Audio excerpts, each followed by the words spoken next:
Mona, you were invited here for a new special project. Could you speak about it? I've had a long relationship with the Fondazione Prada, and I've shown several times in group shows, and they have acquired a few of my works over the years. But this is a great privilege to be given the opportunity to actually make work specifically for the space here. And I've chosen this space because it's an industrial space. It has kind of a history, and I usually like to work in these kind of situations. So you can see this is a very grey industrial space, and I've put in this web inside it, which is made of very delicate glass,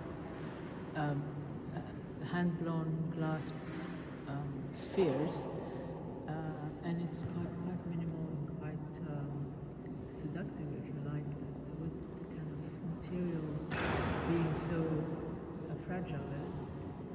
It kind of gives, it softens the space because it's also bringing in something organic, an organic structure. So it's something that I kind of discovered as I was putting it up. And webs are things that have been in my work for at least 2 decades. I've been making webs in different materials, different scales. The very first one was actually a hospital bed, where the mesh of the bed that would support the mattress is turned into a spider's web. So it has that feeling of entrapment. And here there is a little bit of this feeling of it being about entrapment, about something that, because of course spiders, they weave their web to trap insects. But there's something magic also. That's the thing about it. I always like to have something that looks really beautiful and seductive. At the same time, there's the other side of it to make you feel like you're entrapped or you're, somehow enclosed in something that is ominous. So there's the two sides. Absolutely. Always in my work, they always like to have the kind of seductive yet ominous maybe, or sometimes it's beautiful and dangerous, and having these contradictions is always. So beauty is dangerous, you think, in general? Not necessarily, no. But in my case, I like to sort of introduce something to make it, like an undercurrent of danger or threat somehow, to sort of take it into another direction.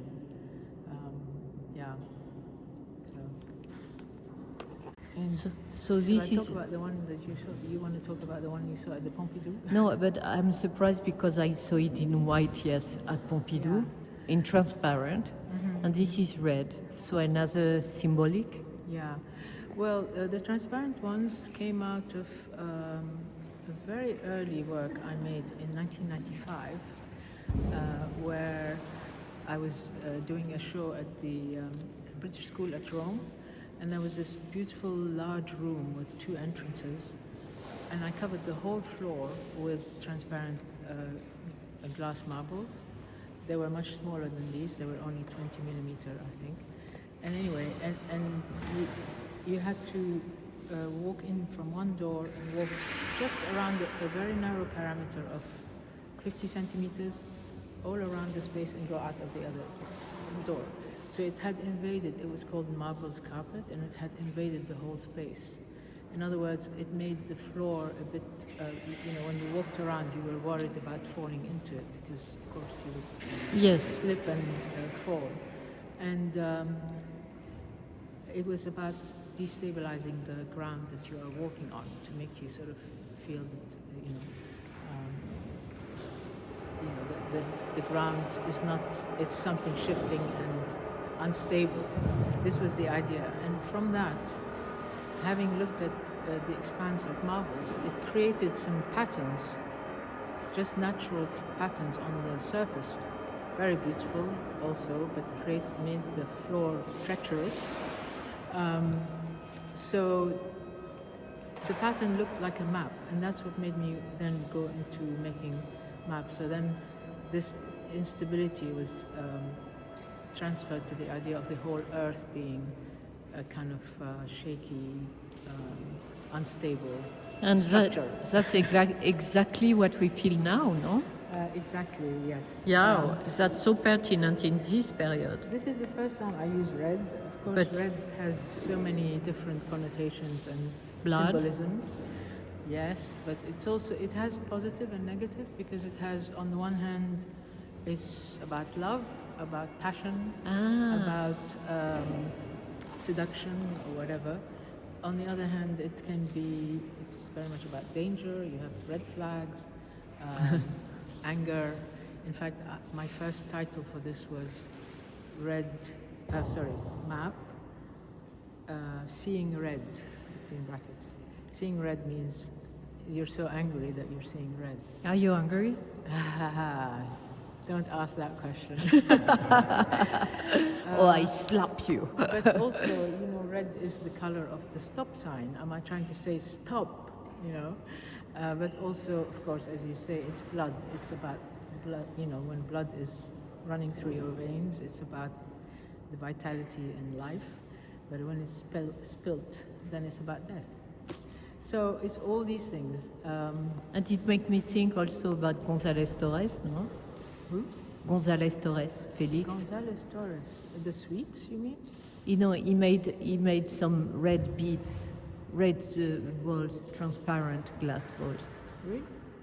I thought it was Felix González Torres. He used sweets that looked red. Sweets, That but looked, also, he made curtains of glass balls, Really? of glass beads. Those things. Yes, of course, it was symbol of heads and the lack of. Of course, I didn't make that connection. Thank you. Yeah, that's right. He's one of the artists I admire the most. I've always admired his work because of his ability to use very minimal, language, but speak more volumes at the same time. Yes, Which is what I try to do myself, but I don't know if it always works. But speaking about love a lot also, which is very touching, Yes, because yes. a lot of people don't dare to speak about love. Oh, love is what makes the world go round. And it's the fact that we don't have enough love these days, that the world is going into such a terrible direction. True. Okay. So this is a new piece, right? Well, it's from 2022. I made it first for a space in Berlin called Kindle, which is the old Kindle beer factory. And actually, I placed it in a room which was the boiler room for the big, boiling. Yes. And the same is here. These are the rooms where the liquor is being, cooked in big vats. So, and of course, it has also that kind of height of ceiling, which is what I really wanted to use, because this piece cannot exist in too many places. Of course. So, but you did not redo it. It's the same dimension. It's the same piece, yeah. Okay. And it is kinetic, so it sort of moves up and down very slowly. It goes down to a certain level, and then it actually shakes a little bit and goes up again to the top level. I hope we can demonstrate it for the So these are the three pillars of your expression, of your vocabulary. In here, you mean? The map, the net. And the grid. Oui. And I suppose so. But I have a lot of other pillars as well. So why did you choose these three ones? Sorry? Why did you choose these three ones? Well, I'm very much working with the space. I decided that these are the most suitable ways of working with the space. And I'm quite happy with that, actually. And Of course, this one because of the height, the red one, just a beautiful floor gray, all gray, get the red in it. I mean, the aesthetic and the the physical and the what do you call it? The material side is very interesting for me, and often the space is the starting point. I start with the space, I get inspired to to make something that would be the most suitable for it. And you That's how it decided was. to choose this space. Absolutely, yeah. I was offered the more interesting kind of big space called the podium, which is a very open space. I mean, I didn't think it suited my work because I would have had to build some structures inside to encase some of my work. Because it was like, I've seen some beautiful exhibitions there where it's one installation that occupies the whole space and you can leave the windows open and it all. But for my work, I feel like I need some kind of containment. Otherwise, I feel like the energy just goes Spread. out.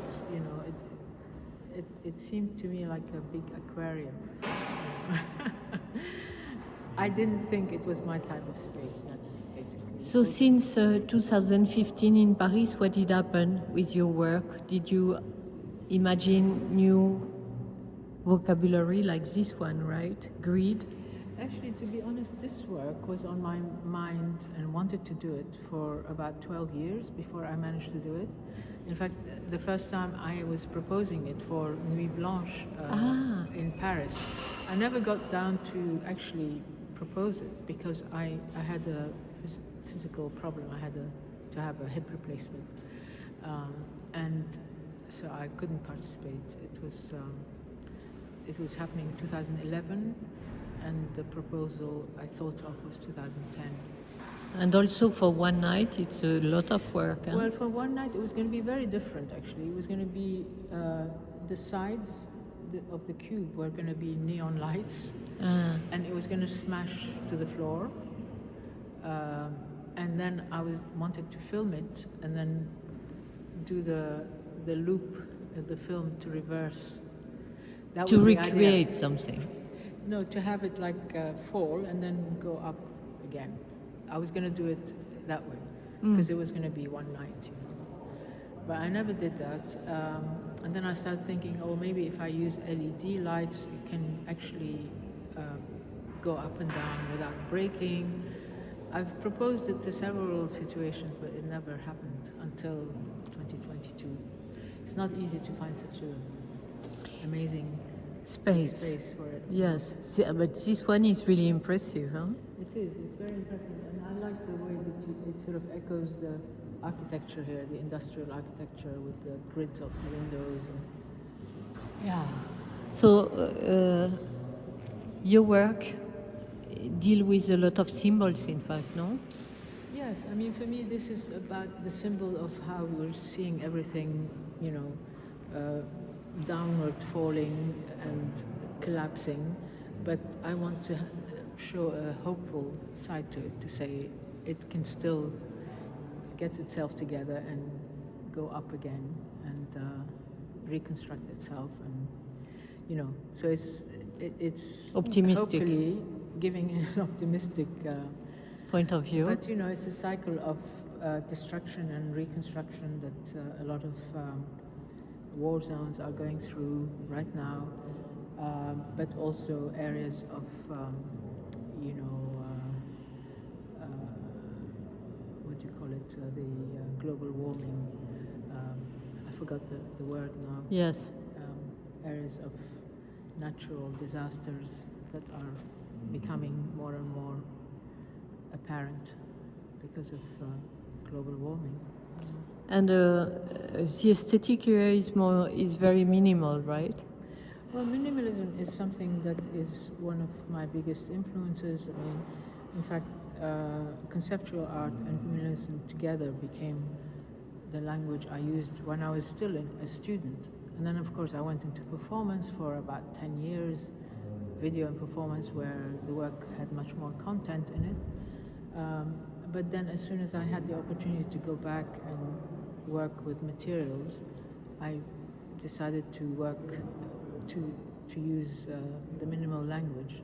But of course then it became infused with something a little bit more political, if you like, or from those years when I worked with performance, with issue-based ideas and performance. And recently, have you seen some artists who you thought were amazing and could have an influence on you? Recently, I don't know. I don't know. I mean, my influences come mostly from,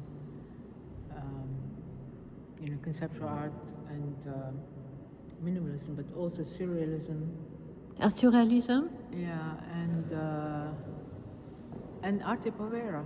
Arte povera. Yes. Arte povera. Sometimes yeah, I remember in 1985 seeing an amazing show at PS1, which was curated by Germano Celant, called The Knot. I don't know if you came across that No. show. And that's when I discovered Arte Povera. And there were some interesting artists in there, like Calzonari, Ah oui.